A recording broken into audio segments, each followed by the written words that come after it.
ভাইরা আমার, সিয়াম আমাদেরকে হারাম ছাড়ার প্রশিক্ষণ দেয়। সিয়াম আমাদেরকে বলে তোমার যা মনে চায় তা করতে পারবা না। অনেক অবৈধ কাজ করার সুযোগ আসে, তোমার মনেও চায় কিন্তু করা যাবে না।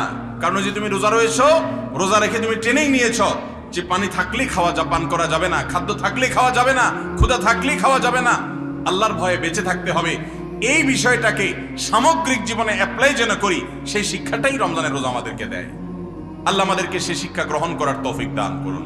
ভাইরা আমার, রোজাকে যদি আপনি এক কথায় বুঝতে চান, এক কথায় যদি বলি রোজা কি, তাহলে আপনি বলতে পারেন রোজা বলা হয় সবরের নাম। রোজা কিসের নাম ভাই? সবরের নাম।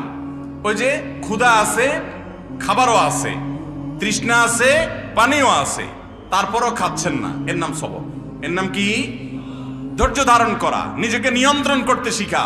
আমাদের যুবকদেরকে উচ্ছৃঙ্খল হওয়ার জন্য হাজারটা আয়োজন ভোগবাদী এই সমাজে আছে।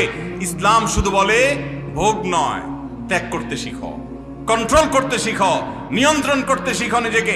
যেখানে সেখানে ডাইরেক্ট হয়ে যাওয়া নয়, নিজেকে আটকে রাখা, নিয়ন্ত্রণ করা, সবর করা।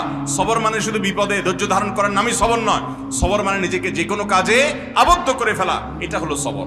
ভাইরা আমার, জীবনের সাফল্য, আখিরাতের সাফল্য তো বটে, দুনিয়ার সাফল্য সবর ছাড়া কোনোদিন সম্ভব হতে পারে